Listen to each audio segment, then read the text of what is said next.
vessel of love. I am the sacred earth below. I am the heavens above. Peace, be still and know I am God.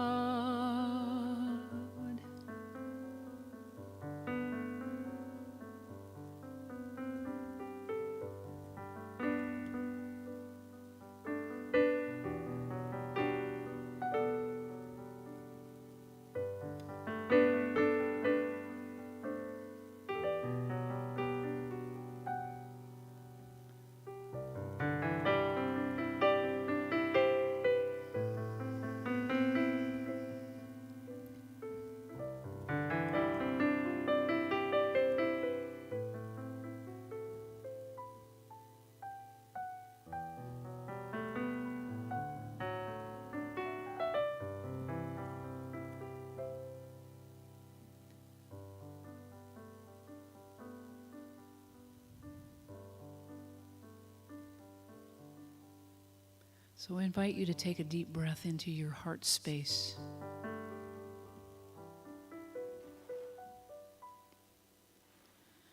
I invite you to let all of the activities,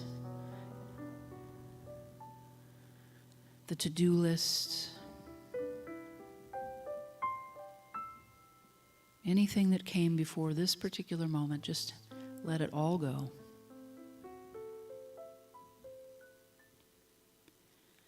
And put your focus on your heart.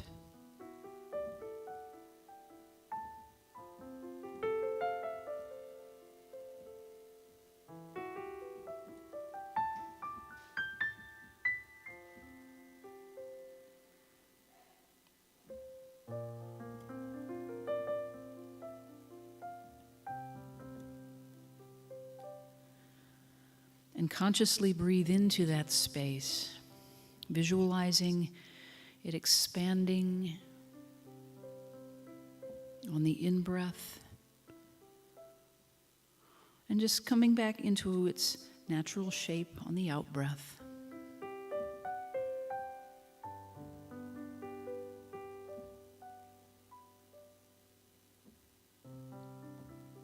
Imagine the color, the warm glow of that color, the warmth of the feeling that expands on that in-breath in and just surrounding you from the inside out.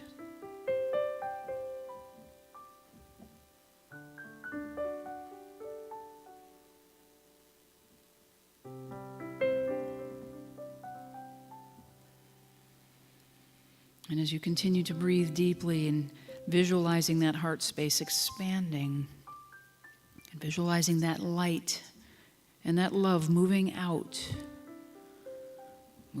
from your body, surrounding you in this room,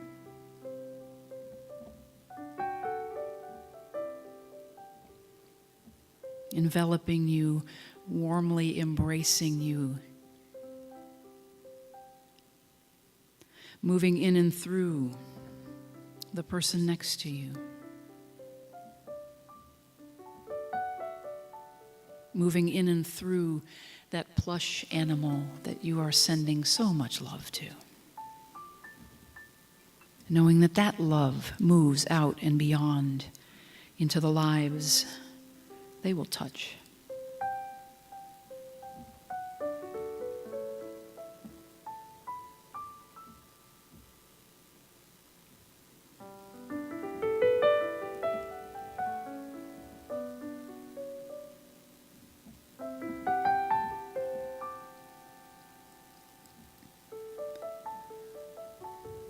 And envisioning that love going even further as light.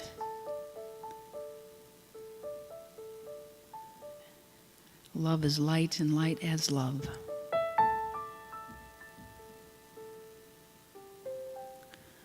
Enveloping the planet Earth the healing, healing, healing that we send to this beautiful place we call home.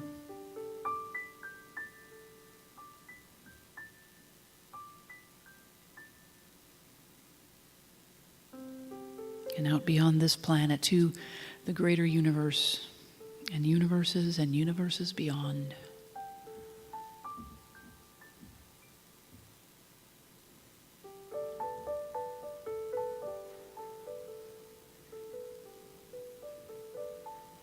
And notice that as we have put our attention on sending out the light and the love, we have taken our attention off of our breath.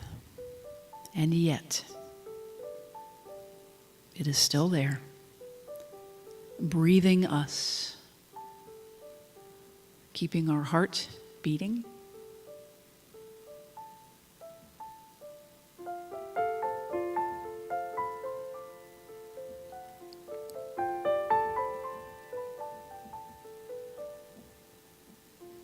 And that is the love and the light,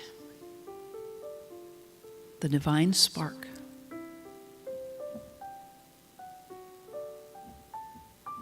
that is always present.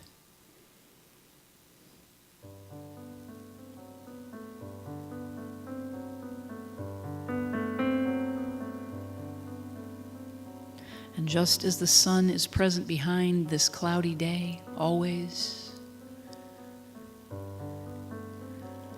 that thing we call the sun, that eternal life force that keeps us in our human form alive, is always present.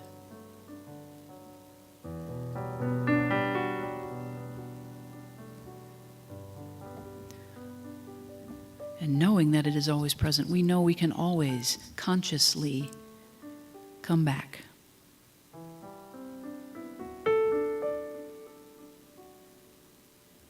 Always.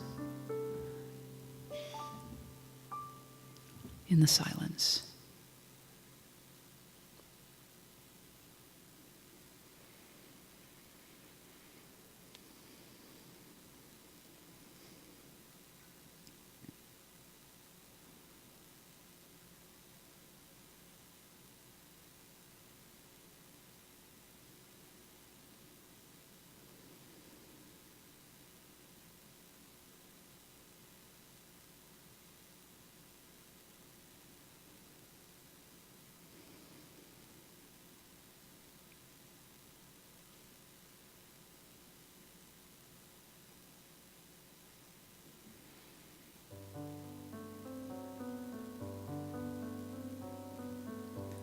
So consciously now, take a deep breath.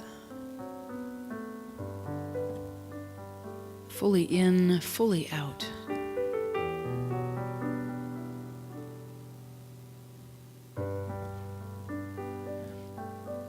And begin to draw your attention back to this space.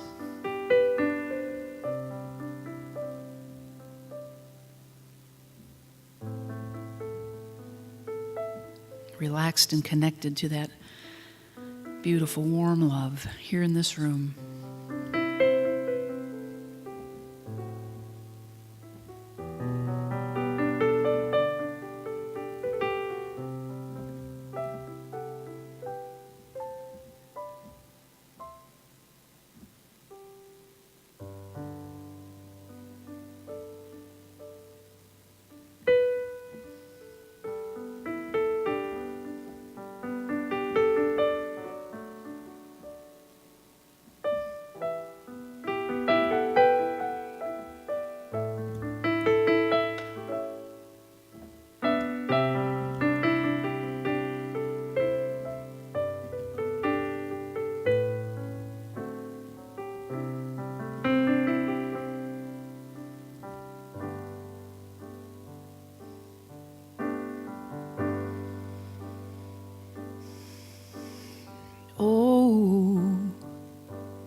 When we open our hearts and cast our love across the seas, we will share our light with the rising sun, and we'll know we've come here to be. Oh, when we open our eyes and recognize the possibilities, we will share our minds, and when day is done, we will know we've come here to be. A light for justice, a light for hope, and peace like the world has never known. And love, oh love, is who we've come here to be.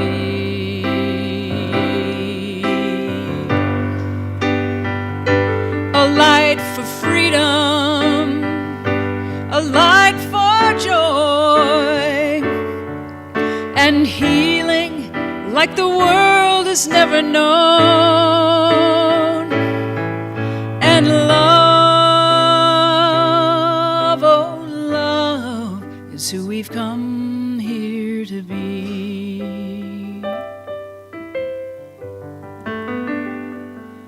Oh love, is who we've come here to be.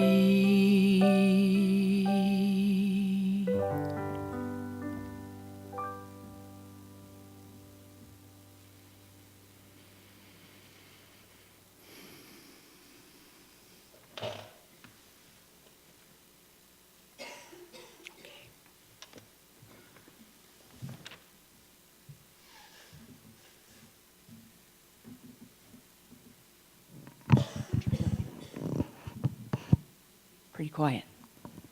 Hi there. Good morning. Saw that little baby just come in. I was just like, That's who we've come here to be. That kind of love. That kind of trust. That kind of in the moment. Absolutely in the moment. At the first service this morning, of course, everything is so divinely timed. This candle was not yet litten. I was going to say litten. Candle was not yet litten. I'm actually on a really deep massage hangover from yesterday afternoon. So I was like, not true. Talking about this morning about the divine spark, and I love talking about light. I am a self-professed pyro. I love fireworks. I love light shows. I love lasers. I love anything to do with light, especially just when it's, we're not taking for granted, like I said in the meditation. The sun is there behind the clouds. We need the clouds so that we appreciate the sun. I was having that discussion with somebody after the first service about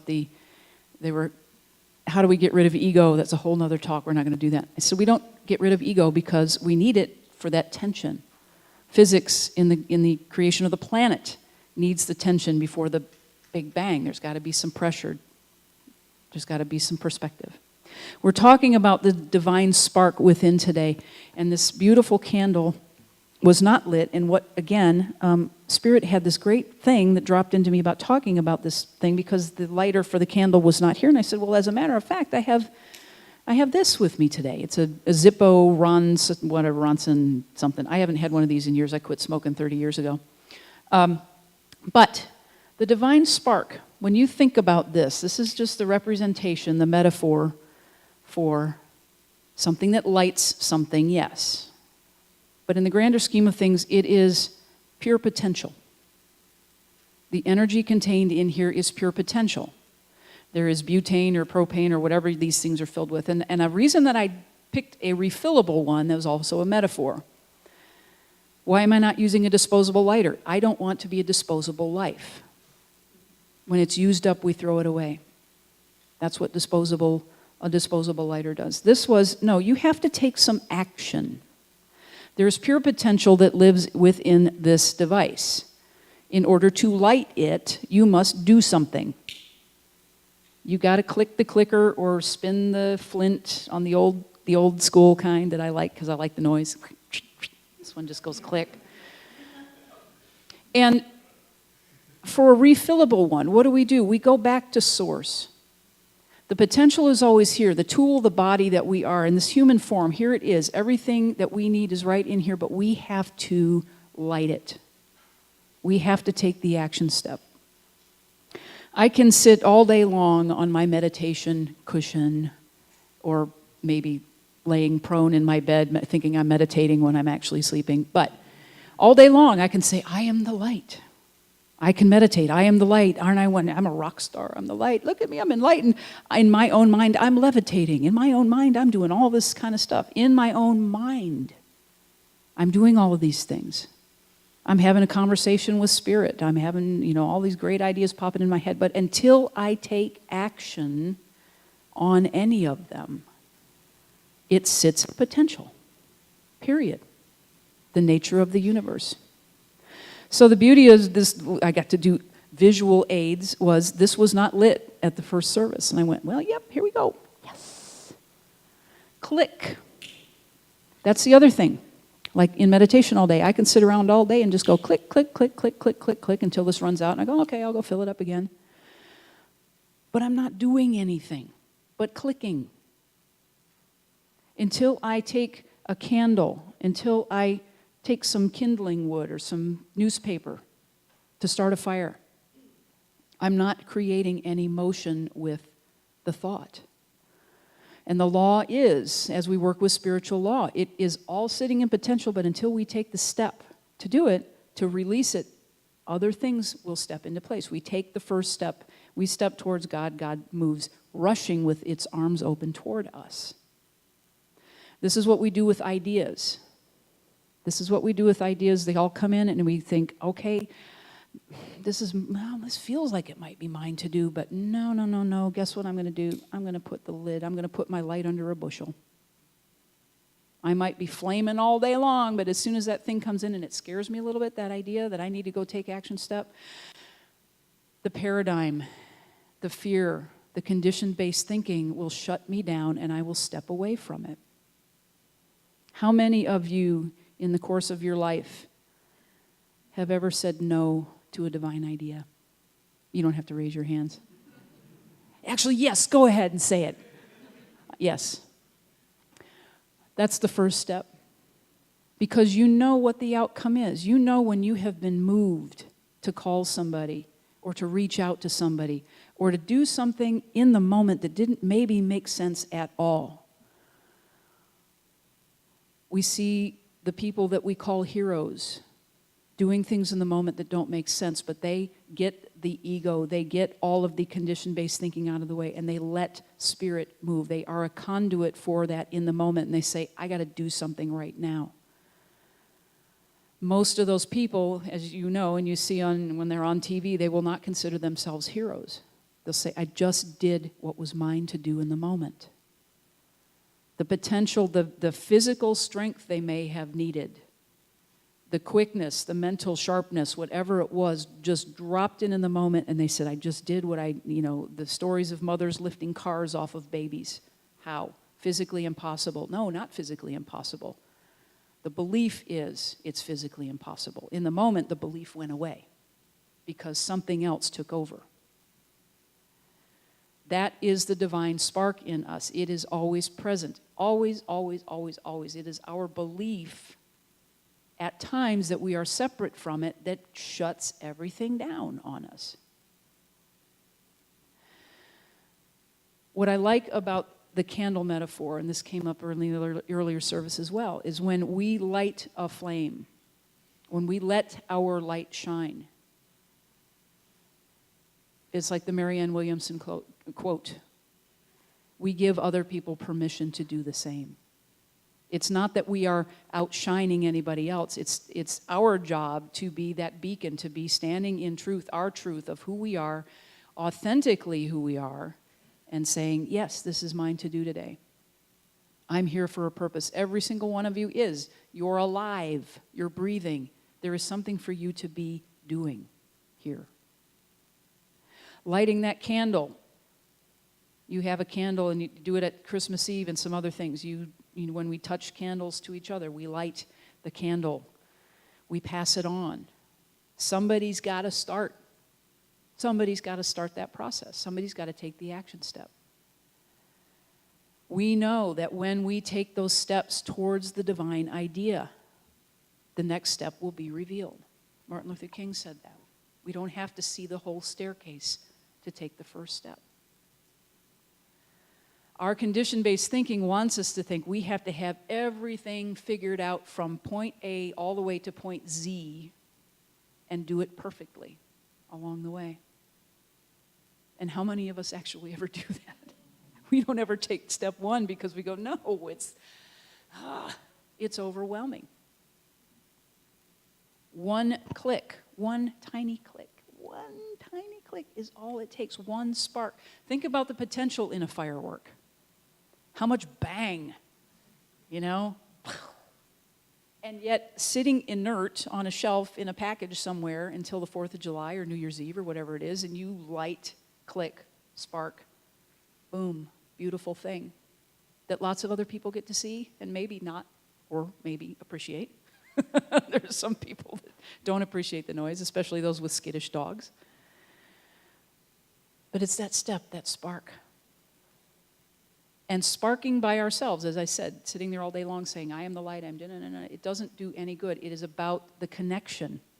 It is about being the spark and the connection. I brought a battery to, another visual aid. Think about this, a battery.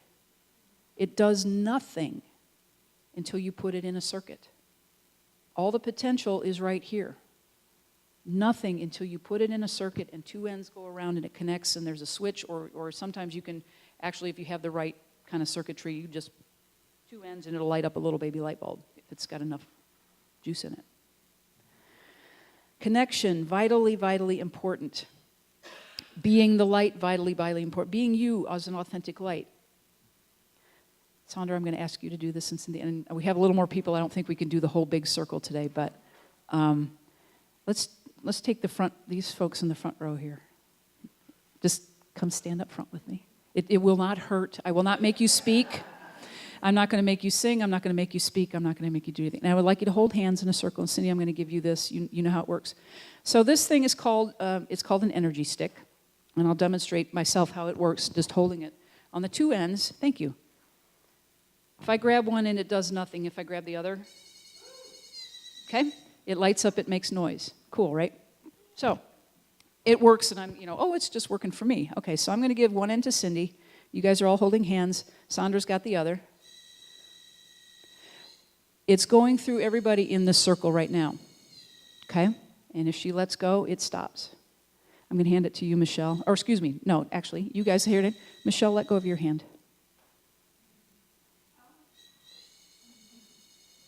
So the connection, and you don't feel any of that. But there's no battery in this thing. That's the other thing. This stick contains all of the potential for light and sound, but it requires the energy, our energy, in circuit to make it work. You can sit down. Thank you. Thank you. Thank you, volunteers. Give them a hand. A lovely assistance. So think about that. That's why I love talking about light, and I knew it was like, boom, I got an energy stick. I can use that. All of the potential you are is just like this, just like a lighter, just like a battery. But you have to connect. You have to connect somewhere outside to move that energy, to create something out of, a clear tube with some wires in it until it lights up and makes sound, and it's cool. One of the things I don't think they mentioned it in the announcement this morning, the green cards. Are they on your seat? In the back of your seat pockets. Connection, and are they called connection cards? Touch cards. Touch cards. That's what this is for. When you get a hit, I call them hits. I call them God hits, an intuitive hit. When that person pops into your head and you say, wow, I should call them. I don't know why, but I should call them. Do it. That's what these cards are for, to make a connection, to write a name down. And if it's somebody you don't know their address, as I said, going through the transition process, a lot of people will step away from the organization for a little while and wait it out. But if you want to connect and you don't know how, you turn it in and they will have the address of that person and they will send it or get you the information so that you can connect. I have a very dear friend, we have a very dear friend that lives in Wimberley, where we live, and had gone back to California several times. Her mother was at the end of life making transition. And she left a few weeks ago again to be with her mom. And I was last week in a very busy week in Kansas doing some other stuff. And for a day and a half, I kept getting this hit was text her. Just check in and see how she's doing. Doing the self-care with her, taking care of her mom in her final days. And she pinged me back and it was just thank you, thank you, thank you. And what she said was, I'm here doing her work, because she does her work, her consciousness work, like I know you all do. And she wrote back to me and she said, this is wonderful. I have decided I'm going to give my mom the best life that she can have for the final days of her life. Not knowing, like we never know when our last day is going to be. And that was Wednesday that I texted her and got that back. And her mom passed yesterday. And I was like, I'm so glad. I am so glad that I just reached out. There was nothing in it for me, really. Nothing in it other than to share the joy and say, hey, I'm thinking about you. But it is that process of trusting that potential that you have when you get an idea. I'm working on this book, and why am I suddenly getting this idea that I need to go to this particular coffee shop to go write? And the next thing you know, you go and you talk to the barista or whoever, and something in a conversation that you never would have planned or expected, they say, oh, I did such and my so-and-so is a publisher. They published a book. Those kind of dots get connected, but you have to take the first step. Most of the time, it's not going to make sense. Rarely does it ever make sense, but I know I have practiced enough, and I know a lot of you have practiced enough to when you hear it, you go, well, okay, Spirit said go left today. I'm going to take this. I literally do that now. If I'm going along a usual route driving and Spirit says, turn left today, I say, okay. I don't know why. I don't know what I'm going to see, but I expect something cool is going to come out of this. And that's a part of it too, is getting in the practice, as you are here in this church of practical Christianity. It's about practicing. That's what the word means. Practice, practice, practice, practice. Listening to that and trusting that you are being given information, and you alone are getting that information. It is for you. It is Spirit talking to you. We stand all day and go, I need an answer, God, please. And then we get it and we go, oh, nope, not today. No, I don't want to go that way. Go that way. You don't know. You never know what's going to be around the next corner. As I said, I was in Kansas this week in the southernmost southern corner, an hour north of Tulsa, okay? In Kansas, working, I did 16 presentations in 4 days for a humanities project. A little tiny town called Coffeyville, Kansas. And their community college has been doing this program, this project for it's either 30 or 35 years, I don't remember. And they get a grant from the National Endowment for the Humanities.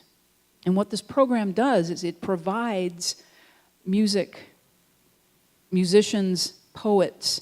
Somebody told me one of the presentations they had a guy dressed up like Benjamin Franklin and talked about all of the inventions that he did. And what this program does is it brings this kind of information in live form to places that would never otherwise get it.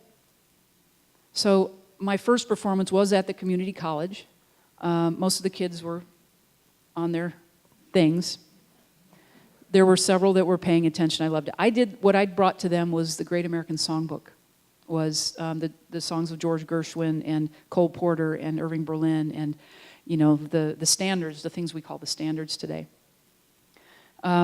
Most of the performances were in assisted living, senior housing, from all levels, from dementia, Alzheimer's, all the way up to, those that were living independently, but having care. Mixed housing place for low-income people that live on the edge. They live on the fringe. They have attention deficit, or they may be in rehab. They, whatever those things are, they're being cared for, taken care of, and they get these programs weekly, every week from March through November. I did my last performances on Thursday, and 5 of them were at a high school, the Caney Valley High School, just outside of Coffeyville, Kansas. And again, in one of those, in each class, there were a couple people that were, and most of them, when I'd say, hey, have you heard of Fred Astaire? Have you heard of Irving Berlin? Do you know that Irving Berlin wrote God Bless America and White Christmas? And then they go, oh, okay. The last class of the day that I did on Thursday, there were 15 kids, and 12 of them were sound asleep. And I was talking early at the earlier service too. I'm still processing this week because there were so many moments from each place that came out. When I took this gig, I don't know what I was thinking. I really don't. Other than it was 4 days, I get to do, I get to play music. This is fun. I get to travel, go on a little road trip. I said yes. Spirit had so many other things in mind for me, really. And the absolutely last final performance that I did after 5 on Thursday, I did 6 on Thursday. Never again. That's just physically demanding. I did 5 at the high school, and I went to another senior assisted living place. And I played the piano, horribly out of tune, but I was like, I'm powering through, and there were people in the room, and there was one guy named Don. And Don had probably some Alzheimer's, because he introduced himself several times. And he would say, did I introduce myself? I said, yes, Don, you did.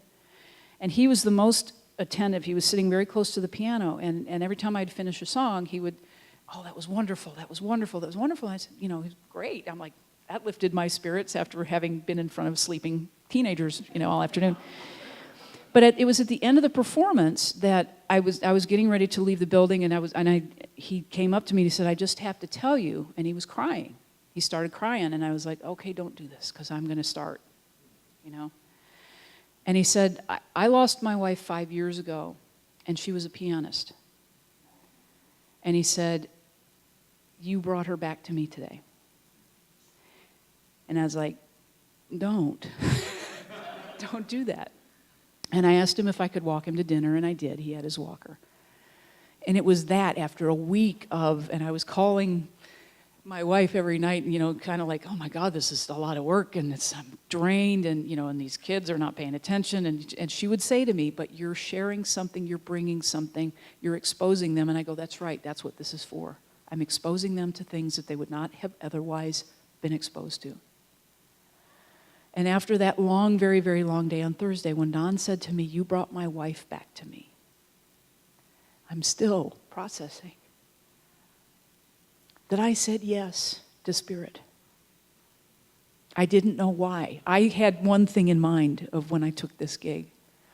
Spirit had so much more in mind for me than I did. And the compassion and the view of what I'm seeing, the way seniors get treated in this country, and the way people on the edges get treated, I'm still. But this is my message to you. The divine spark is in you, calling you every single moment to pay attention and say yes, and set aside the condition-based thinking. Set aside the, oh, I don't have time. Set aside the, oh, it's not, no. When you feel that thing, act on it. Light the lighter. Connect the energy stick. Light the candle and pass it on. I see the divine in you. The divine in me honors and loves the divine in you. Thank you very much. Namaste.